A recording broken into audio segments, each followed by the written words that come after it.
হ্যাঁ দর্শক, দীর্ঘ কাগজের স্বাধীনতার ঘোষণা দিতে চলেছেন ডোনাল্ড ট্রাম্প। যে কয়েক দশকের রক্তক্ষয়ী সংগ্রাম, হাজারো প্রাণের আত্মত্যাগ এবং ধ্বংসস্তূপের মাঝখান থেকে অবশেষে মুক্ত হতে চলেছে ফিলিস্তিন। যে আমেরিকা এতদিন ইসরায়েলের সবচেয়ে বড় ঢাল হয়ে দাঁড়িয়েছিল, আজ সেই আমেরিকার চাপেই আক্ষরিক অর্থে চ্যাপ্টা হয়ে গেছে বেনিয়ামিন নেতানিয়াহুর ইসরায়েল। ইসরায়েলের সুপরিচিত এবং প্রভাবশালী সংবাদ মাধ্যম চ্যানেল 13 গতকাল রাতে এমন একটি খবর ব্রেক করেছে যা পুরো তেল আবিবের ক্ষমতার করিডোরকে রীতিমতো ভূমিকম্প ধরিয়ে দিয়েছে। লাইভ সম্প্রচারে চ্যানেল 13-এর সাংবাদিকদের চোখে মুখে ছিল স্পষ্ট হতাশা এবং আতঙ্কের ছাপ। তাদের এক্সক্লুসিভ রিপোর্ট অনুযায়ী মার্কিন যুক্তরাষ্ট্র ইসরায়েলের উপর এমন ভয়াবহ মাত্রার এবং নজিরবিহীন চাপ প্রয়োগ করেছে যে ওয়াশিংটন সরাসরি নির্দেশ দিয়েছে ইরান, গাজা এবং লেবাননে আর কোনো অবস্থাতেই হামলা বা যুদ্ধ সম্প্রসারণের চেষ্টা করা যাবে না। নেতানিয়াহুর গলায় বা পা দিয়ে ইসরায়েলি ওয়ার মেশিনের চাকা চিরতরে টেনে ধরেছে খোদ পেন্টাগন এবং হোয়াইট হাউস। দশকের পর দশক ধরে তৈরি হওয়া ইসরায়েলের অপরাজেয় থাকার মিথ আজ তাদের সবচেয়ে বড় মিত্রের হাতেই চূর্ণ বিচূর্ণ হতে চলেছে। তবে ইসরায়েলি মিডিয়ার এই হা হুতাশ এবং আমেরিকার এই আকস্মিক ইউটার্ন বেশ কয়েকটি গভীর প্রশ্ন তুলে দিয়েছে। প্রথমত, যে আমেরিকা এতদিন ইসরায়েলকে বিলিয়ন বিলিয়ন ডলারের আধুনিক অস্ত্র, মিসাইল এবং ভ্যাটো পাওয়ার দিয়ে অন্ধভাবে রক্ষা করে এসেছে, তারা হঠাৎ কেন নেতানিয়াহুর গলায় পা দিয়ে যুদ্ধ থামাতে বাধ্য করছে? দ্বিতীয়ত, এক যুগে ইরান, গাজা এবং লেবানন ফ্রন্ট বন্ধ করে দেওয়া কি ইসরায়েলের চূড়ান্ত পরাজয়েরই সরাসরি ইঙ্গিত? আর সবচেয়ে বড় এবং চাঞ্চল্যকর প্রশ্নটি হলো, এই পুরো গেম প্ল্যানের পেছনে কি শুধুই ডোনাল্ড ট্রাম্প, নাকি কোনো অদৃশ্য হাত রয়েছে? ট্রাম্প কি সত্যি মধ্যপ্রাচ্যে নিজের আধিপত্য এবং গ্লোবাল শান্তি চুক্তির স্বার্থে গাজার স্বাধীনতা ঘোষণা দিতে চলেছেন? জানতে ভিডিওটিতে লাইক দিয়ে আমাদের সাথেই থাকুন। দর্শক, ইসরায়েলি নিউজ চ্যানেল 13-এর এই রিপোর্টটি কোনো সাধারণ সংবাদ বা রুটিন ডিপ্লোম্যাটিক আপডেট নয়। এটি আন্তর্জাতিক অঙ্গনে ইসরায়েলের সামরিক ও কূটনৈতিক পরাজয়ের এক প্রকাশ্য স্বীকারোক্তি। গত এক বছরের বেশি সময় ধরে ইসরায়েল গাজায় যে অবর্ণনীয় ধ্বংসযজ্ঞ চালিয়েছে এবং উত্তর সীমান্তে লেবাননে হিজবুল্লাহর সাথে রক্তক্ষয়ী সংঘাতে জড়িয়েছে, তার মূল খুঁটি ছিল মার্কিন সামরিক সহায়তা। কিন্তু এখন পেন্টাগনের শীর্ষ জেনারেলরা এবং মার্কিন নীতি নির্ধারকরা খুব ভালো করে বুঝতে পারছেন, ইসরায়েল যদি এখনই না থামে এবং ইরানের সাথে একটি সর্বাত্মক রিজিওনাল যুদ্ধে জড়ায়, তবে পুরো মধ্যপ্রাচ্য একটি জ্বলন্ত আগ্নেয়গিরিতে পরিণত হবে। আর সেই যুদ্ধের আগুন কোনোভাবেই শুধু মধ্যপ্রাচ্যে সীমাবদ্ধ থাকবে না, এর সরাসরি আঁচ এসে পড়বে মার্কিন অর্থনীতির উপর। হরমুজ প্রণালী এবং লোহিত সাগর যদি পুরোপুরি বন্ধ হয়ে যায়, তবে বিশ্ববাজারে জ্বালানি তেলের দাম ব্যারেল প্রতি 150 থেকে $200 ছাড়িয়ে যেতে পারে। এমনকি চরম মুদ্রাস্ফীতি এবং অভ্যন্তরীণ অর্থনৈতিক সংকটে ধুঁকতে থাকা আমেরিকা কোনোভাবেই চায় না তাদের চরম অনিচ্ছা সত্ত্বেও আরেকটি $1 ট্রিলিয়ন এন্ডলেস ওয়ার বা অন্তহীন যুদ্ধে জড়াতে। আমেরিকা পরিষ্কার বুঝে গেছে, মধ্যপ্রাচ্যে ইসরায়েলের এই অন্ধ পাগলামি এবং নেতানিয়াহুর ব্যক্তিগত রাজনৈতিক স্বার্থ রক্ষার জেদকে আর কোনোভাবেই প্রশ্রয় দেওয়া যায় না। তাই ওয়াশিংটন এখন ইসরায়েলকে কোনো কূটনৈতিক রাগঢাক ছাড়াই পরিষ্কার ভাষায় জানিয়ে দিয়েছে, যথেষ্ট হয়েছে, আর এক কদমও নয়। এখনই সব ফ্রন্টে হামলা বন্ধ করো, না হলে আমাদের সামরিক কার্গো এবং জাতিসংঘের ভ্যাটো সমর্থন চিরতরে হারিয়ে ফেলবে। কিন্তু সবচেয়ে বড় প্রশ্নটি হলো, ইসরায়েলকে এমন চরম বেকায়দায় ফেলার পেছনে কি সত্যি ডোনাল্ড ট্রাম্পের কোনো নতুন গেম প্ল্যান কাজ করছে? আন্তর্জাতিক ভূরাজনীতির বিশ্লেষকরা বলছেন, ডোনাল্ড ট্রাম্পের আমেরিকা ফার্স্ট নীতির মূল ভিত্তি হল বিদেশের মাটিতে আমেরিকার অযাচিত যুদ্ধ কমানো এবং গ্লোবাল ট্রেড বা ব্যবসায়ের প্রসার ঘটানো। ট্রাম্প একজন আপাদমস্তক ব্যবসায়ী।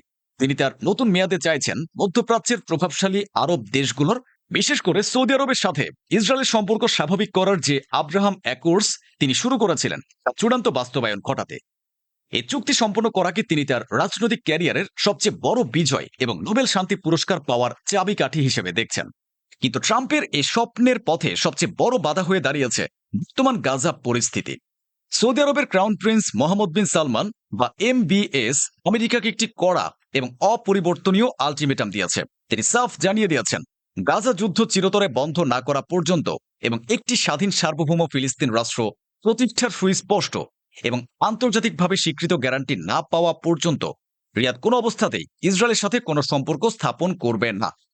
ট্রাম্প খুব ভালো করে জানেন, আধুনিক মধ্যপ্রাচ্যে সৌদি আরব এবং আরব বিশ্বের সমর্থন ছাড়া আমেরিকার আধিপত্য টিকিয়ে রাখা একেবারে অসম্ভব। তাই নিজের গ্লোবাল পিস মেকার বা বিশ্ব শান্তির দূতের ইমেজ তৈরি করতে ট্রাম্প হয়তো তার পুরনো বন্ধু নেতানিয়াহুকে নির্দ্বিধায় বলির পাঠা বানাতে চলেছেন। ট্রাম্পের কাছে ব্যক্তির চেয়ে নিজের ডিল বা চুক্তি অনেক বেশি গুরুত্বপূর্ণ। তাই ফিলিস্তিনের দীর্ঘদিনের স্বপ্নের স্বাধীন গাজার পক্ষেই অবস্থান নিতে চলেছেন তিনি, যা ইসরায়েলি কট্টরপন্থীদের জন্য এক চরম দুঃস্বপ্ন।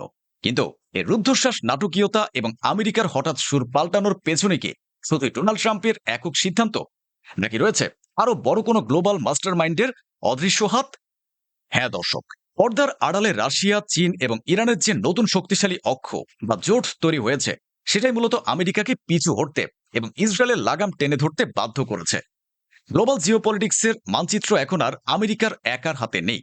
কয়েকদিন আগেই আমরা দেখেছি ইরানকে বাঁচাতে কিভাবে ভ্লাদিমির পুতিনের রাশিয়া তাদের অত্যাধুনিক S-400 রাডার এবং এয়ার ডিফেন্স সিস্টেম দিয়ে ইসরায়েলি F-35 ফাইটারগুলোকে মাঝ আকাশে অন্ধ এবং অকেজো করে দিয়েছিল। আমেরিকা খুব ভালো করে বুঝতে পেরেছে, লেবানন বা ইরানে ইসরায়েল যদি আর এক কদম এগোয়, তবে তাদের লড়তে হবে সরাসরি পুতিনের রাশিয়ার অত্যাধুনিক প্রযুক্তির সাথে। তাছাড়া ইয়েমেনের হুতি বিদ্রোহীরা লোহিত সাগরে এবং বাব আল মানদেব প্রণালীতে যেভাবে একের পর এক পশ্চিমা জাহাজগুলোর শ্বাস রোধ করে মেরেছে, তাই গ্লোবাল সাপ্লাই চেইন খাদের কিনারায় এসে দাঁড়িয়েছে। অন্যদিকে চীন মধ্যপ্রাচ্যে শান্তি স্থাপনের মধ্যস্থতাকারী হিসেবে নিজেদের প্রতিষ্ঠিত করছে।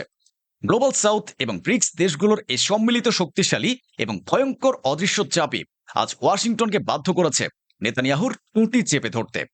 আমেরিকা বুঝতে পেরেছে পুরো মধ্যপ্রাচ্যের বিরুদ্ধে একা লড়াই করা তাদের পক্ষে এখন আর সম্ভব নয়। এ চরম আন্তর্জাতিক এবং পরাশক্তির চাপের মুখে ইসরায়েলের অভ্যন্তরীণ পরিস্থিতি এখন এক চরম বিশৃঙ্খলার মধ্য দিয়ে যাচ্ছে। প্রধানমন্ত্রী বেনিয়ামিন নেতানিয়াহু আজ এমন এক ক্যাচ-22 বা ভয়ঙ্কর উভয় সংকট ফাঁদে আটকা পড়েছেন, যেখান থেকে বের হওয়ার কোনো রাস্তাই তার জানা নেই। একদিকে তার মাথার উপর আমেরিকার খড়গ। তিনি যদি আমেরিকার কথায় মাথা নত করে যুদ্ধ থামিয়ে দেন, তবে চরম ডানপন্থী এবং কট্টর চরমপন্থী জোট সরকারের শরিক ইতামার বেন গভীর এবং বেজালেল স্মোটরিচ মুহূর্তের মধ্যে সমর্থন প্রত্যাহার করে সরকার ভেঙে দেবেন। ক্ষমতা হারালেই নেতানিয়াহুকে তার বিরুদ্ধে চলা দুর্নীতির মামলাগুলোর দায়ে আজীবনের জন্য কারাগারে যেতে হতে পারে। অন্যদিকে তেলাবিবের রাস্তায় লাখ লাখ মানুষ এবং জিম্মিদের পরিবার প্রতিদিন বিক্ষোভ করছে যুদ্ধ থামিয়ে বন্দীদের ফিরিয়ে আনার দাবিতে। আর যদি নেতানিয়াহু নিজের ক্ষমতা বাঁচাতে আমেরিকার নির্দেশ অমান্য করেন, তবে ইসরায়েল আন্তর্জাতিকভাবে সম্পূর্ণ এক ঘরে হয়ে পড়বে। মার্কিন অস্ত্রের সাপ্লাই ছাড়া ইসরায়েলি সেনাবাহিনী কয়েক সপ্তাহের বেশি যুদ্ধ চালিয়ে যাওয়ার ক্ষমতা রাখে না। কয়েক দশকের মধ্যে এই প্রথমবার ইসরায়েল তাদের হারের রন্ধ্রে রন্ধ্রে অনুভব করছে যে আমেরিকার বিশাল ছায়া ছাড়া তারা আসলে মধ্যপ্রাচ্যের বুকে কতটা অসহায় এবং দুর্বল। তাদের অপরাজেয় থাকার দম্ভ আজ খাদের একেবারে কিনারায় এসে দাঁড়িয়েছে। দর্শক, ইসরায়েলি মিডিয়া চ্যানেল 13-এর এই প্রকাশ্য হাহুতাশ এবং আমেরিকার এই চরম চাপকে সত্যি প্রমাণ করে যে ইসরায়েলের অহংকার আজ চিরতরে চূর্ণ বিচূর্ণ হয়ে গেছে। ডোনাল্ড ট্রাম্প কি সত্যি আরব বিশ্বের চাপে পড়ে এবং নিজের চুক্তির স্বার্থে স্বাধীন ফিলিস্তিন রাষ্ট্রের স্বীকৃতি দিতে বাধ্য হবেন, নাকি এটি আমেরিকার নতুন কোনো সূক্ষ্ম জিওপলিটিক্যাল ফাঁদ, যা দিয়ে তারা নতুন করে ছক সাজাচ্ছে? আপনার অত্যন্ত মূল্যবান এবং তীক্ষ্ণ মতামতটি অবশ্যই কমেন্ট বক্সে আমাদের জানাবেন। আন্তর্জাতিক রাজনীতির এ চাঞ্চল্যকর এবং মূলধারার পশ্চিমা মিডিয়ার সেন্সর করা আসল সত্যটি সবার সামনে তুলে ধরতে ভিডিওটি এখনই আপনার টাইমলাইনে শেয়ার করুন। চ্যানেলটি সাবস্ক্রাইব করে সবসময় সত্যের পাশে থাকার অনুরোধ রইল। দেখা হবে পরবর্তী কোনো গভীর এবং তথ্যবহুল জিওপলিটিক্যাল বিশ্লেষণে। ততদিন পর্যন্ত সত্যের পক্ষে থাকুন, সতর্ক থাকুন। আল্লাহ হাফেজ।